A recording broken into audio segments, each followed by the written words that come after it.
One of them is as the leader of an organization called Davis & Company Human Capital Strategists. And if I were to boil the organization down, we provide solutions for the thorniest of people problems in business, whether they are how to find the right person for your organization that fits your culture and fits your values, to how to solve financial challenges associated with compensation or benefits, how to transition your culture from one of a given values orientation to another values orientation, sort of the whole canvas of human challenges that businesses face. And I've been doing that for a relatively short period of time after a 25-year career with corporate America. And I hope I'll get a chance to talk to you a little about sort of the human element of the transition that the Lord has been taking me through from then till now, because I think it's probably something that all of us are experiencing or have experienced at some time, or may well experience.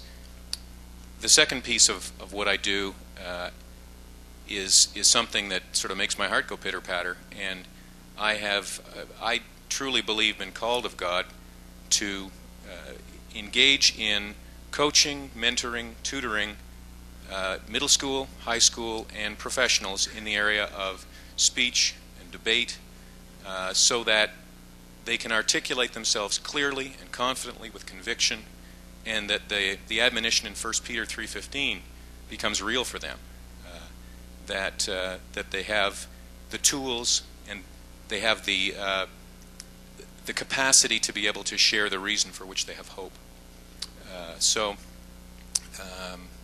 that's kind of my journey as we go along, and I'd love to get an opportunity to tell you a little bit about the interesting things that the Lord has placed in my path on my way to steering me in different directions. Hi, I'm Craig Waller, and I've had a really blessed time getting to know a lot of people here in this room and on this panel. I get to help Kerry out the Pittsburgh experiment, help serve on his board, which is excellent, and very fortunate to serve in the first Leaders Collaborative cohort, which is a real blessing. Out of that came a couple of things that I learned about myself and my life and how God's gifted me. Honesty is non-negotiable. Wisdom always comes before profits, and innovation breeds hope. And I find myself dealing with innovation quite a bit. Mechanical engineering major from Geneva College, and went to law school in Chicago. Came to Pittsburgh to work for K&L Gates, it's a larger law firm here in town. And through the Leaders Collaborative, realized that God really wanted me to be on my own and have my own venture. So I've been doing that for the past few years, and God's been blessing it richly. So work a lot in the patent, trademark, and copyright areas. That's my niche. And right now, just a small firm, but it's growing tremendously. So very, very thankful for that. You know, it wasn't on the body of questions that I sent to you ahead of time. I knew it. But you all said something about a connection between work and community, and business is part of life. There isn't this business side of our lives and then a personal side. Everything is whole.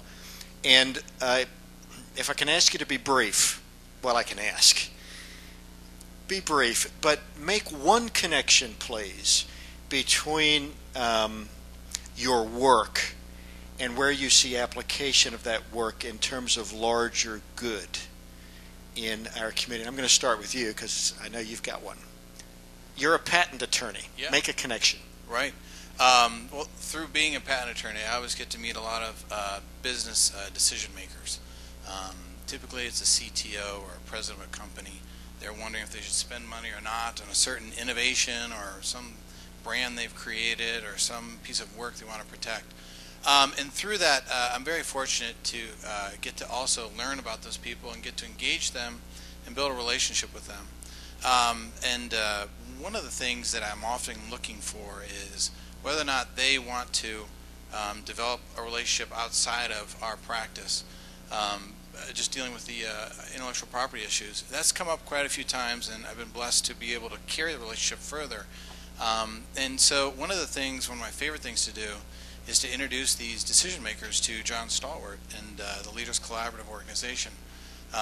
Because of the amazing training that they get in that 6 months, because they learn about themselves, the organization, and how Christ cares for them to lead an organization.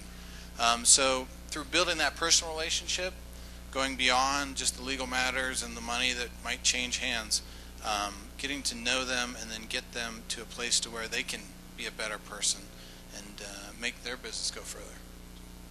That wasn't what I had in mind, but that's very nice. It's true. Pass that over. Here's what I thought you were going to say. Who's laughing back there? Yeah, that was a setup. $20 for you later.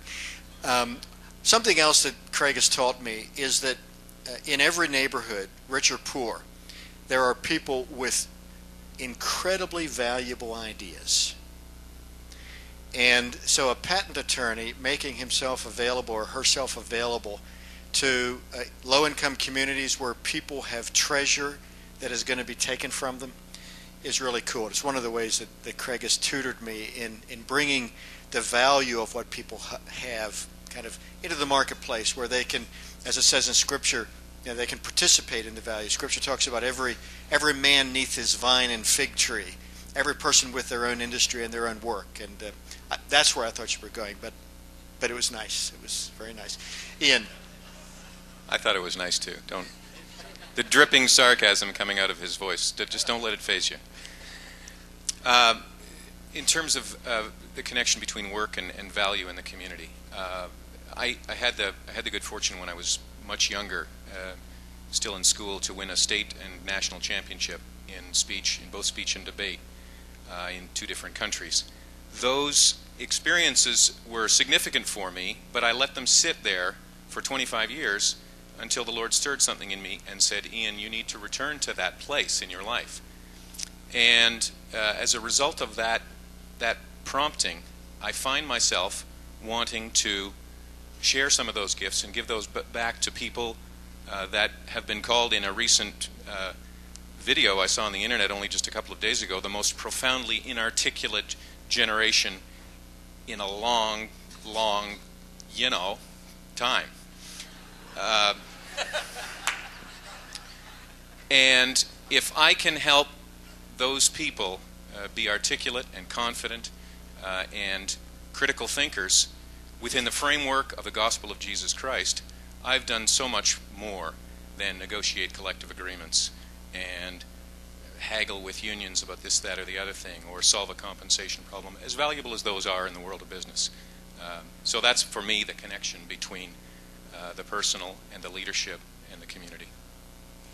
Ian has, really helped, me, learn, how to, talk. So, it's like... More work to be done. I don't even know what Ian's is talking about. Go Steelers and that's all I care about. See that? Okay. The connection between work and what I do. After this, we're going to have after lunch, we're going to have an attorney joke contest. The funny thing is about yeah, okay, Rick, you can tell that joke. That's not appropriate for mixed audiences, perhaps. But anyway, practicing law for 30 years and then on top of that being involved in government and politics is pretty interesting. The reason is you see a lot of brokenness, a lot of broken people. Having a general practice, people often come to me at some of the most difficult points in their life after they've been seriously injured or when they're going through a domestic problem or if they have a criminal problem. A lot of times, say in an estate, there's been a death in the family of a loved one, or there's family squabbles of many different kinds. I've seen the whole world go past my desk over 30 years and seen a lot of broken people.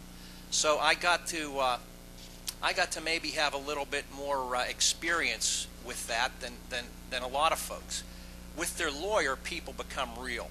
There was some study that I read, and it said, lawyers in general, how do you rank them? They rank different professions and callings, and lawyers were down there somewhere between, used car salesmen and TV preachers.